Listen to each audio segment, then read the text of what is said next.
လုံးမင်္ဂလာပါဒီနေ့ဟိုကျွန်တော်တို့မကပန်းနဲ့သွားရင်လည်းကျွန်တော်တို့ဟိုဒီကျွန်တော်တို့ Nike Play ဆယ်လေးတည်ရလာတယ်အဲ့ဒါကျွန်တော်တို့ဒီဟိုလေ 50% off နဲ့ရလာတော့ကျွန်တော်တို့ကအိမ်ရောက်မှဖွင့်ရောဒီတိုင်းမကြည့်ပဲနဲ့ယူတာရတဲ့ size နဲ့ပဲဒီတိုင်းပဲဟိုဒီတိုင်းပဲကြိုက်လို့ဗျာ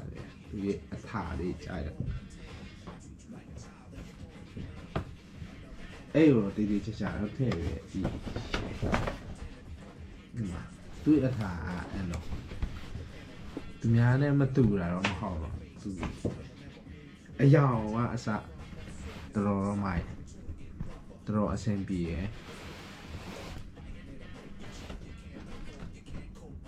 ဒီမှာလုံးဝတေချာသူကျွန်တော်တို့ဟို2000နဲ့မှ21လောက်တော့လူစီးတော့တော်တော်များလိုက်တယ်အခုနောက်ပိုင်းကျတော့တိတ်မစီးကြဘူးဘာညာအဲ့လိုမျိုးဖြစ်အောင်တိတ်မတွေ့ဘူးအခုဒီနေ့မှတွေ့လာတော့ဆွဲလာခဲ့လိုက်တယ်တော်တက်ရတယ်ဗျတော့ကဘူးကြီးကိုကြာရဘာမှမကြည့်ပဲနဲ့ဆွဲလာခဲ့အရင်ပြီးကြည့်ပါမယ်ဗျာ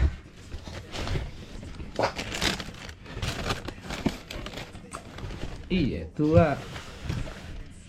လိုလဲဆိုတော့လုံးဝဝတ်ထားကတော့အေးတကယ်လုံးဝတကယ်မှန်တယ်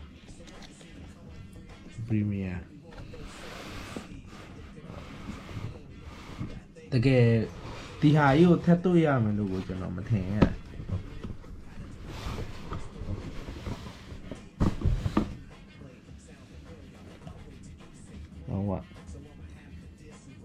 clean ဖြစ်တယ်ဗျ clean ဖြစ်တယ်နှစ်ရန်ရှိရဒီဟာနဲ့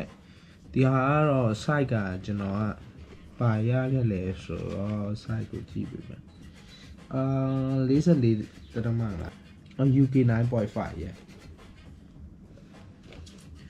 okay just show it not တရန်ထောက်တာဒီမှာသူ web ထားတဲ့စာရွက်တော့ဒီတိုင်းပါနော်ရိုးပါပဲနောက်တော့ဖတ်ပါဒီတိုင်းပါပဲအထဲမှာဟိုကဒီချာလေးထည့်ပေးထားတယ်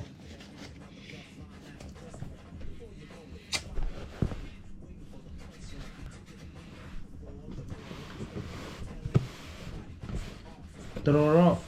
clean ဖြစ်တယ်ဒီတရံတော့တော်တော် clean ဖြစ်တယ်ဘူးကြိုက်တယ်ဒီဟာကိုဒီယူရှင်မှပြောရမယ်ဆိုလို့ရှိရင်ပြီးရင်သူ့ရဲ့ဆိုတော်တော်အေးရယ်ရှင်းပြောရင်သူကနည်းနည်းတော့ vintage ဆန်တယ်နည်းနည်း casual စီးလို့ရတယ် price ကလည်း fair ပြတဲ့အထက်ပါ1000ကျော်နဲ့ရဆိုတော့ဆိုလို့ပေါ့နော်စားအဲ့လိုမျိုးအဲ့ရှေ့မှာထားရတယ်မိုက်ဘူးကတော့တော်တော်တန့်နေတယ်ဘူးနဲ့အဲ့လိုမျိုးဖနက်နဲ့ဆိုင်နဲ့တခြားကိုက်ကြည့်ပေါ့နော်ကျွန်တော်တို့က try ကြည့်တဲ့အထက်မှာပါတယ် review လောက်တော့မဟုတ်ပါဘူးဒီတိုင်းလားလာကြွားလုံးဝအမှန်တကယ်အမှန်လုံးဝတီတေးရအစားသူကလုံးဝအထာအဲ့ဒါအဲ့လိုသွားဒီဟာတော့စီးတော့ကျွန်တော်တို့ကဟိုပါပေါ့တစ်ဆိုင်လောက်တိုးစီးပိုအဆင်ပြေရယ်ဘာလို့ဒီသူဟာလေတာနဲ့ဆိုတော့ဒီဟာတွေကြည်သွားလို့ရှိရင်ကြည့်လို့မကောင်းဘူးပေါ့နော်ပြီးရင်ကျန်တဲ့ဟာတော့ cleansing လုပ်တဲ့အပိုင်းတော့ကိုကြောချင်းလို့လုပ်လို့ရတယ်ပေါ့နော်ဒီသူ့ရဲ့ hour ဒီဟာကတော့ skate စီလို့ရတော့တယ်ဘာလို့လဲဆိုတော့ဒီသူ့ရဲ့ hour ဆိုတော့ဟို fan ဆိုပါတော့ပုံစံဆိုတော့ alright video တော့တလောက်ပဲဗျာ see you bro